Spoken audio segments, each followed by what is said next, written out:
দেশের গণ্ডি পেরিয়ে ফ্রান্সেও বাঙালির ঐতিহ্যবাহী উৎসব পহেলা বৈশাখ উদযাপন করল প্রবাসী বাংলাদেশিরা।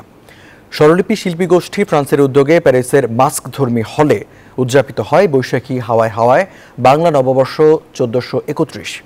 সুরের মূর্ছনায় বৈশাখী আনন্দে মাতিয়ে তোলেন কণ্ঠশিল্পী ইমরান ও ঝিলিক।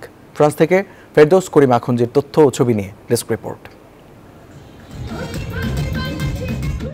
ফ্রান্সে এবার বাংলা নতুন বর্ষ বরণ হয়েছে দারুণ আড়ম্বরে।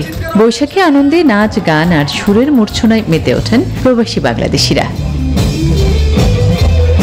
বাংলাদেশ থেকে কয়েক হাজার মাইল দূরের দেশে আবহমান গ্রাম বাংলার এই উৎসব ঘিরেছিল দেশীয় ঐতিহ্যের বাহারি রকমের খাবারের স্টল।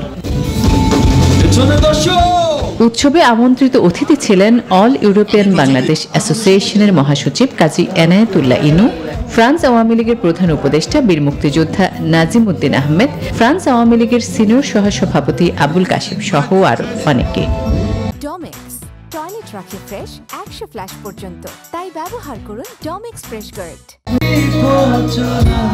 বর্ষবরণের এই উৎসবে সুরের মূর্ছনায় উন্মাদনা ছড়ান জনপ্রিয় সঙ্গীত শিল্পী ইমরান ও ঝিলিক। এছাড়া দলীয় সঙ্গীত পরিবেশন করেন প্যারিসে বসবাসরত বাংলাদেশি শিল্পীরা। Desk report, news 24।